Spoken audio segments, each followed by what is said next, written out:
Good evening, everyone. Welcome back to another episode of Worldwide Football. As always, I'm your host, Connor Pajuelo, here with my co-host, Matthew Rothman.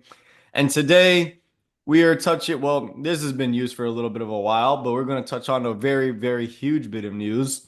Matthew is leaving the shithole known as Maryland and is moving to New York slash Connecticut. Oh, Yay! wait. He can finally escape his years of misery. Why do you say quote unquote misery? It is misery here. Lol. Anyways, lad, tell everyone how you feel about finally leaving Maryland. Oh yeah, I'm super ecstatic to leave Maryland. Rockville, it's not really that great. I'm excited to go up to New York City, Connecticut, New York City area, Connecticut, Stamford, to start work there. It's certainly exciting. And yeah, just thank you to those that have gone through that whole process with. And yeah, Yes, lad. It's because of me showing him Arsenal fan TV so many years ago that the fact that he does what he does now. Granted, he would have done that for baseball anyway, but he does it for yeah, football too. yeah. Thank you, Anyways, FPV. yep. Anyways, lads, we're going to touch on one of our favorite players that we've watched over the last couple of years and one of the best players, I would say, in this generation. We are here to talk about Son Heung-Min, Heung-Min's son, the South Korean footballer that everyone knows from Leverkusen and Spurs, mainly Spurs, because he's been there for almost 10 years. The lad just announced that 4 days ago he is leaving Spurs after so many years and now will be playing for LAFC and the MLS. And it's times we really have to look at, a top tier player like Heung-Min Son, who's just now leaving Spurs after he finally did the one thing that many, many other former Spurs players couldn't do, and that is Win a called trophy. win a trophy. Granted, he was benched in the final, but he still won the trophy. So He what are was we still their saying? captain, And so yeah, he was captain. He was captain since 2023. He led them, he did what he did, and he has been one of their best players. Yeah, he's taken a toll physically, but I mean that's what happens with age. But since this guy has broke, as a young kid breaking through with Leverkusen, one being one of their brightest talents, as Leverkusen always tends to develop, and then going to Spurs in 2015, being part of that famous Pochettino side, especially the next season afterward, where yeah, 16, they 17 when they finished second. Yep. it was 15-16 led. And 16, And 17. 16, 17. Yeah. The 16, 16 is mainly known because they bottled it in the last day of the league. But well, they bottled it to Chelsea. But yes, that's famous team with Dele Alli in his prime. There'll be a video on him later on. Harry Kane, Ericsson. That was a team right there. Musa Wanyama. Dembele, Yep. the Belgium center backs, Salderweireld and Vertonghen, and Danny Rose when he used to be good. And Kyle Walker when he was breaking through. Yeah, no, Spurs had a stacked squad. It's Yeah, honestly a they had prime. Wanyama too, who was really good Yeah, as Victor well. Wanyama is a very underrated one right there, to be honest. Mm. But throughout all the players that we've seen Son under many coaches. We've seen many players come and go, but Son remained at Spurs even when there was plenty of opportunities for him to leave. This is a guy who was literally the quote unquote the forward that every team would want. He was fast. He was brilliant with his dribbling and his 1v1s. The ability to shoot from literally anywhere on the field, whether it was for power, whether his finesse shots were pretty much the most For broken sure. thing of all time. That goal that he scored to win the Puskas back in the 1920 season, where he dribbled past like seven guys against West Ham and then finished it off with the goal. An incredible moment, winning the Golden Boot the very next season, not the very next season, 21, 22 2020 is when he did. 22 Yeah. season, where he netted a total of 23 goals and 7 assists in the Premier League alone. Yeah, I We've mean, seen when his ups, we've seen his downs. It's honestly it's a great career for him to have. And the fact that he capped his last season off with Spurs with a trophy, he trophy. is leaving one of the greatest heroes of Spurs generation. You gonna say something, Lud? Yeah, I mean, when you look at overall, not only his first tenure, but, the contributions that he's made overall, I mean, this guy is If you count him as a winger, he'd be second in Premier League history in goals amongst wingers. The only one, of course, above him is Mo Salah, who's basically done it all ever since he got to Liverpool. But when you just look at the sheer consistency of Son, even in some of his down years that you could say physically, even last season he still had 7 goals, 9 assists. That's still very solid for a player that only started 24 games That's and in the didn't Prem really alone. He had 3 goals in last Europa that League as many. well. Yeah, and he didn't really last a whole lot of those games in the 90 minutes, but no, he was still very solid. And you mentioned Leverkusen and how well they did developing him, but a lot of people tend to forget that he was first at Hamburg, and he was still one of their brighter talents coming in at 18. He started his first season 8 matches, 13 appearances, had 3 goals there. Still very raw talent. But the next 2 seasons he really improved, 5 goals and 12 goals in the league, and that really was the key move that got him to Leverkusen when he started almost every single game for Hamburg in that 2012-13 season. And ironically enough, after he left, the team ended up falling apart, which, is sort of funny. But the fact that, you go through the players of consistency, Son, as he said in his press conference after, preseason and basically saying that he's leaving Spurs, it's sort of, fitting the way that when he first came there, to North London 2015-16, he was 23 years old. He was a young boy, as he said. And of course, he had to learn English there, which, for a lot of people, um, you know, especially from different countries, even Asian countries, obviously through, I know my mother's experience, being from Taiwan, it's not an easy thing.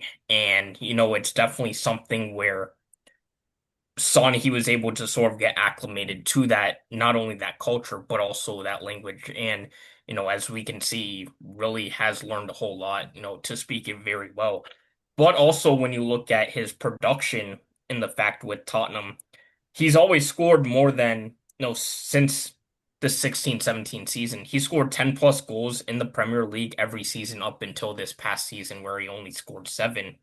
And he also had 3 seasons in between where he had 10 assists in the league as well. So this is a guy that was getting 10 plus goals almost every season. And then 3 seasons he had 11 goals, 10 assists in the league, 17 goals, 10 assists in the league, And and for a guy two to end seasons up ago, winning the 17 and Golden 10. Boot, a guy for to win the Golden Boot in a league where you have forwards such as Harry Kane, Mohamed Salah, Aguero, Haaland wasn't at the club at wasn't Yeah, there at not the at the time. time he No, he wasn't. Yeah, it wasn't. would have been the next season.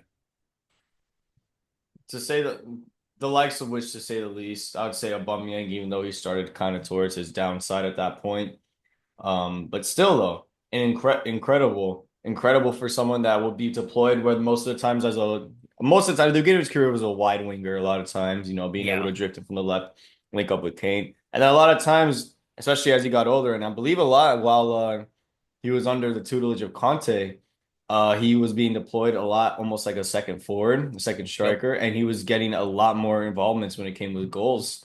His incredible IQ off the ball movements. He's a winger, but but with the ability to move and run like a strike and think like a striker. It's honestly it's dangerous. Like the ability for him to create chances is something that's very underrated because when you see Son play as a winger, as a pure winger, that most people would say, and then being able to be that like further forward player that drifting more towards the middle, he does incredible. His finishing is one of the best.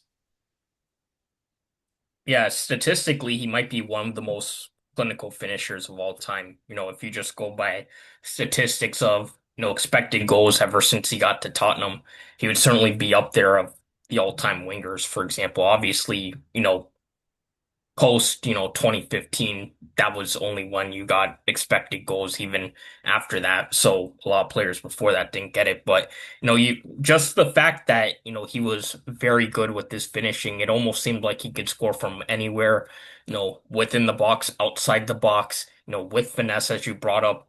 I mean, this was a player where a lot of goalkeepers definitely feared. And I go back to his 21-22 season where he did win the Golden Boot. And that was a season where, you know, it wasn't pretty for Tottenham at the start when they hired Nuno as their manager. It seemed like a desperate hire at the time, and That obviously, season as a whole wasn't pretty for yeah. Spurs at all. It's just Son was like the freaking Son was the main the one only because doubt remember that that was like was remotely also the year well. where Kane had the Man City rumor transfer rumors at the time, and he basically missed the first couple games as a result. So Son was the main guy in that team that was holding the strings, and Kane after he came back after those rumors, he struggled as well. So Son after all that happened at Tottenham, he was able to not only do really well, but once they did bring in Conte, there was sort of that shift to where, while Kane did do better under Conte that season, Son also raised up to another level and got them into the Champions League that season after it seemed like almost an impossibility of them making it at the time. Especially since that was like one of the few times where they finally made it back into Champions League football, Yeah, exactly. considering they were languishing in the Europa League, and then dare I say, well, they eventually got there in the end, the Conference League. Spurs in the Conference League. Wow. Who would have thought? Would we say 21-22 is the peak Sun? I would say that could be peak Sun in terms of his own ability. My favorite year of Sun would probably have to be 2021 when Mourinho was in coach and he had that incredible link up that year with Kane and Son. I'm telling you, I've never seen a Spurs team equipped at that time that actually looked poised to win the Premier League since the year with Poch. Oh yeah, And for I'm not sure. saying it was like it wasn't pretty. I'm just saying those two were lighting it on fire that year. And I'm pretty sure Kane won the Golden Boot that year as well. Yeah. But that's by the by. Son had an incredible year, 17 goals, 10 assists. And like I said, that was my favorite one. I still remember my favorite game that season was the one against Arsenal where those two practically just dunked on their head in the first half and then just said, Yeah, "Oh well." that will always remain one of the funnest games, and it was like the first time we were actually able to go out during the pandemic. That Uh, is true. We went out to yeah, Buffalo Wild Wings and yeah, we we ended watched up seeing Arsenal the get game, dunked which on. was so funny. But yeah, I think when you look at it, of course, people will go into, the fact that Tottenham, of course, being the club that they were, They sacking were. Mourinho before a final. Well, technically still are, but yeah, at least they have the trophy to their They're name. gonna But beat PSG in the Super Cup. that would be so funny if they do, though. But in the sense, like when they sacked Mourinho, of course, that was, a disaster of a move right before a final that they had, and then they crumbled towards the end and the aspect of it. But when you just look at that individual production of both Kane and Son that year, of course, Kane plotting, 18 plus goals that season, Son putting in 17 plus 10 assists. And when you add to the fact that they didn't really have much help outside of that. They sort of had a rotating course of wingers, attackers that, went in, but didn't really have much consistency outside of that. It sort of becomes more Yeah, impressive those how they guys were were the able to, elite of the elite. The yeah, other it was guys were more impressive basically how they just were able to produce sideshows. those numbers because they had no consistency, behind Kane or even on that right side Like at that point, when Delhi he was was playing. falling off.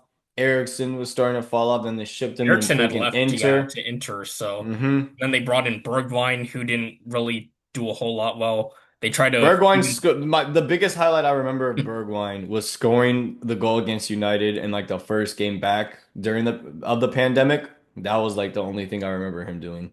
yeah, it was that, and then they also like even put I You had think it was Sissoko in midfield. You had Lo Celso in yeah, Lo midfield. Celso You had like Davinson Sanchez still at center back, which is practically a crime against humanity. Eric Dyer is a legend for Bayern. Spurs fans will have very mixed opinions on Eric Dyer. Uh, but that's by the by, and that isn't was it? also the season Gareth Bale came back to Tottenham on loan. And Oh in yeah. fairness, he didn't do too poorly, but he still like obviously he wasn't that same, Gareth Bale from when he first played at Tottenham. hmm But now, with a stellar career and a trophy in his hands, which is more than you can say for most people, Spurs is now headed to the MLS to the wonderful west coast of the United States in California. Honestly, at this point, you can't really, all you gotta do is hold your hands up and give him a round of applause for a stellar career. He's gonna make all the money over there, and oh, he's in the US, so maybe we'll see the lad play one day. Yeah. I mean, sort Consider, of like as well, like, I mean, LAFC was the one that made sense, not only due to like geography, you know, aspects of course, South Korea being just across the Pacific from California, but also the fact that, when you look at that sort of move to LAFC, I mean, that's probably the most expensive transfer, I believe, in MLS history. Now it's $26 million. And, goes to show, the love that Son had for the club to say, they were offering him a 1-year contract reportedly. And then he was basically said, hey, I don't want to be this burden on the bench. I'll make a move right now before my contract runs out. And basically, he helped them get that fee, which ends up being, like I said, probably the most expensive MLS transfer of all time. So that goes to show the love yep, that he had MLS for transfer Tottenham. fee. Mm-hmm. Yeah, that goes to show 26. the love he had for Tottenham. And Loyal and um, kind-hearted till the end. Such is Heung-Min's son, to the point where he would also be upset when he would accidentally injure people. Shout out to Andre Gomez when he literally shattered his knee. But yes, no. What a player, what a character. Enjoy your time in America, and thank you for a wonderful, wonderful peak years of your footballing career over in the Premier League. Anyways, guys, this was a short and video. Thank you Bundesliga very too. much for joining us. We will celebrate the coming days as we count down Matthew's last days here in Maryland. And if you're talking about what's the future of the channel gonna look like, well, we have very, very big plans and big news in mind. So all I can really say is just stay tuned. Thank you very much. Have a nice day.